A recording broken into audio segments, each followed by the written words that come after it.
मैं हूं अली हमजा और उम्मीद करता हूँ आप सब खैरियत से होंगे। नाज़रीन, आज हम मौजूद हैं इस्लामाबाद हाई कोर्ट में और इस्लामाबाद हाई कोर्ट में चीफ जस्टिस आमिर फ़ारूक की अदालत में आज चंद अहम केसेस लगे, उसके बारे में आपको रिपोर्ट करेंगे। सबसे पहला केस नाज़रीन आज लगा शेर अफजल मरवत साहब का, जिन्होंने इजाज़त मांगी हुई थी इस्लामाबाद एडमिनिस्ट्रेशन से जलसा करने की।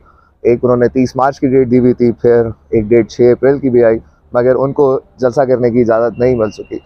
इसके ऊपर उन्होंने जब आज आके बात की चीफ जस्टिस साहब ने, तो उन्होंने कहा कि जितने रिस्पोंडेंट्स हैं हम उनको नोटिस कर लेते हैं और कल को उन्हें बुला लेते हैं। तो नाज़रीन, उम्मीद ये है कि इसके अंदर जो रिस्पोंडेंट्स हैं वो कल आएंगे और इसके आगे आगे पैरवी की जाएगी। डीसी इस्लामाबाद इसके अंदर और एडमिनिस्ट्रेशन जो होगी वही रिस्पोंडेंट होंगे और कल आके वो बताएंगे कि वो किस वजह से इजाज़त नहीं दे रहे और फिर अदालत में उससे बात होगी। नाज़रीन, अगला केस था वो था शोएब शाहीन जो कि NS47 से PTI के उम्मीदवार थे, जिन्होंने इलेक्शन लड़ा और इलेक्शन वो हार गए और मुस्लिम लीग नून के उम्मीदवार इलेक्शन जीत गए। मगर उनकी सज़ा जो थी हाई कोर्ट में वो ये थी कि उन्हें अभी तक फॉर्म 47 और फॉर्म 49 की सर्टिफाइड कॉपीज़ नहीं दी जा रही इलेक्शन कमीशन ऑफ पाकिस्तान की जानिब से, जिसके लिए वो फिर आज उन्होंने रुजू किया अदालत से और अदालत ने जो नोटिस है वो फिर भेजा इलेक्शन कमीशन ऑफ पाकिस्तान को कि कल वो यहाँ पर आएँ और बताएं कि वो सर्टिफाइड कॉपीज़ फॉर्म 47 और फॉर्म 49 की इनको क्यों नहीं दे रहे। नाज़रीन, उसके बाद जो अगली पिटीशन थी वो भी सलमान अकरम राजा की थी against election commission of Pakistan, और उनकी भी प्रेयर यही थी कि सर्टिफाइड कॉपीज़ फॉर्म 47 और फॉर्म 49 की उनको नहीं दी जा रही। इसके ऊपर एक थोड़ा सा मुकालमा हुआ, वो हम यहाँ से आपको शेयर कर देते हैं कि इसके ऊपर चीफ जस्टिस साहब ने कहा कि सर्टिफाइड कॉपीज़ लेना तो आपका राइट है और हम उनको कल बुला रहे हैं, वो यहाँ आएँ और बताएँ कि आपको क्यों नहीं दे रहे। जो भी करना है करें, मगर अपना वर्जन तो एटलीस्ट दे दें। चीफ जस्टिस साहब ने ये रिमार्क्स दिए। चीफ जस्टिस साहब काफ़ी मुस्कुरा भी रहे थे और हंस भी रहे थे, क्योंकि दिखाई ये दे रहा था कि ये उनको भी बात कॉम्प्रिहेंड नहीं हो रही कि इलेक्शन कमीशन ऑफ पाकिस्तान किस वजह से जो सर्टिफाइड कॉपीज़ हैं वो नहीं दे रहा। और उन्होंने कहा ऑर्डर तो हमारा है और कल आके वो इन पर्सन बताएंगे कि कॉपीज़ क्यों नहीं दे रहे। और इसके ऊपर सलमान अकरम राजा साहब के जो वकील थे वहाँ पे, उनके एसोसिएट मौजूद थे, उन्होंने कहा सर मे भी ये वजह भी हो सकती है कि एक दफ़ा अगर वो हमें सर्टिफाइड कॉपीज़ दे दें तो वो फिर उससे वापस नहीं मोड़ सकते। तो इसके ऊपर उन्होंने कहा कि सीए साहब ने कहा कि मे भी वो हफ्ता लें 10 दिन लें, मगर उनको सर्टिफाइड कॉपीज़ तो देनी ही पड़ेगी। और इसके अलावा फिर वहाँ पे और गुफ्तगू हुई कि जो सेक्शन 100 है इलेक्शन एक्ट 2017 की, उसकी बुनियाद पे जो भी फरीकैन है जो इलेक्शन लड़ते हैं वो उनका राइट है कि अपनी जो सर्टिफाइड कॉपी है वो लें और ECP को ही देना चाहिए। तो नाज़रीन, ये भी केस जो है ये कल दोबारा पुटअप किया जाएगा, जिसके अंदर शोएब शाहीन और सलमान अकरम राजा को इलेक्शन कमीशन ऑफ पाकिस्तान आके बताएगा कि वो उनको कॉपीज़ क्यों नहीं दे रहा।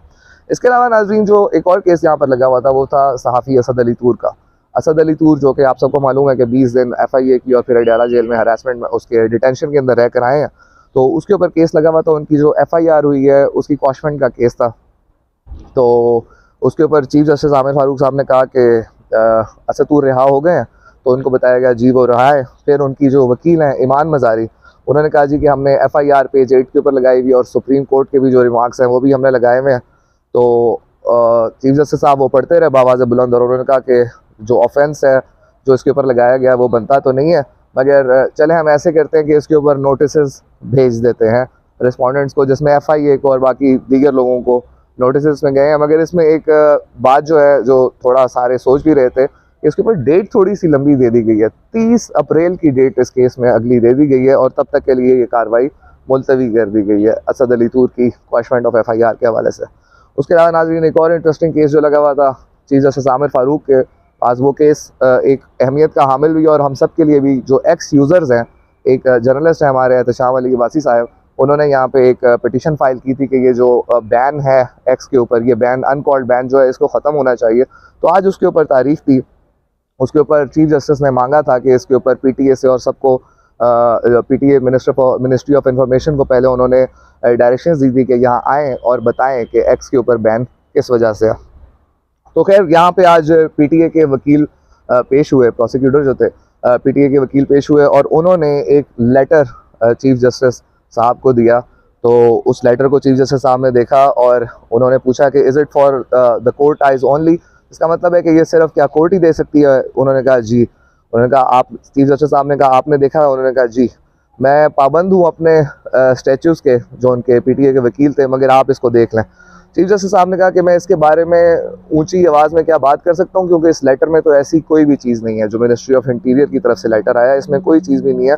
तो मेरा ख्याल है कि मिनिस्ट्री ऑफ इंटीरियर जो है, हम उसको नोटिस इशू करते हैं कि वो अगली तारीख में आएँ और बताएं कि इस लेटर में क्या है, क्योंकि मेरे मुताबिक तो इसमें कुछ भी नहीं है।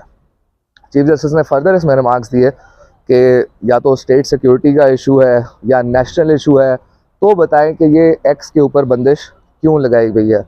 और ये कोर्ट किसी भी मीडियम ऑफ एक्सप्रेशन को अगर बैन लगा दिया जाए, और वो बैन भी इस तरह का कि जिसके बारे में कोई ख़ास डायरेक्शन या अभी तक किसी को क्लियर वजूहात भी नहीं पता, तो उनको आना पड़ेगा और बताना पड़ेगा मिनिस्ट्री ऑफ इंटीरियर को कि ये बैन क्यों लगा हुआ है।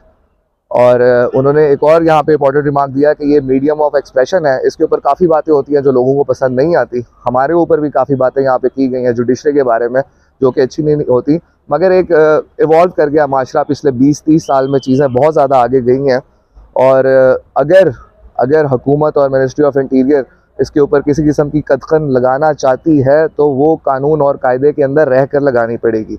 ये भी उन्होंने बात की। फिर उसके बाद उन्होंने कहा कि ये जो एक पर्सन स्पेसिफिक पिटीशन है, कि एक इंसान जो है उसका जो इनफरादी हक है अपने आप को ट्विटर पे एक्सप्रेस करने का, वो बंद किया गया है। मगर उसके साथ वो सिर्फ एक इंसान नहीं, काफ़ी ज़्यादा लोग हैं जिनको एहतशाम अली अब्बासी रिप्रेजेंट कर रहा है कि वो अपना फ्रीडम ऑफ एक्सप्रेशन का इस्तेमाल नहीं कर सकते, क्योंकि सोशल मीडिया के ऊपर पाबंदी लगी हुई है। तो इसके अलावा उन्होंने फिर ये कहा कि इनको एक्सप्लेन करने की ज़रूरत है। और एक और बात जो इम्पोर्टेंट उन्होंने कही कि मिनिस्ट्री ऑफ इंटीरियर का जॉइंट सेक्रेटरी या उससे ऊपर का बंदा यहाँ पर आए और अदालत को बताए कि इस केस के ऊपर इसके ऊपर क्यों कदगन लगी हुई है। इसके अलावा तो जो वकील थे पीटीए के, उन्होंने कहा सर बेहतर ये होगा कि अगर हम ईद के बाद आ जाएं और इसके ऊपर बात करें, क्योंकि अब वैसे ही 15 रोज़े गुजर चुके हैं और मैं सोच रहा था कि मैं आराम कर लूँ बाकी के रोज़ों में। तो जैसा आपने कहा, नहीं आप आ सकते हैं, क्योंकि इस्लामाबाद का मौसम बड़ा अच्छा है और वैसे भी रोज़े थोड़े से आसान है, तो इसके ऊपर आप आएँ। मगर ईद के बाद का तो नहीं, आप दिन बता दें, उस दिन की फिर मैं डेट दे देता हूँ जिसके ऊपर इस कार्रवाई को आगे लेके चलेंगे। जिसके ऊपर फिर उन्होंने नेक्स्ट वेडनेसडे जो है, यानी 3 अप्रैल तक को ये समाअत जो है मौखर कर दी, और मिनिस्ट्री ऑफ इंटीरियर के जो रिप्रेजेंटेटिव हैं वो आएंगे और बताएंगे कि जो फॉर योर आइज़ ओनली सीजे साहब के लिए लेटर लिखा था, जो रिस्पांस था उसका क्या मतलब था और उसमें क्या मालूमात थी। तो आज तक के लिए इतना ही। देखते रहिए हमारा यूट्यूब चैनल, कल आपके लिए और खबरें लेकर आएंगे। Thank you very much.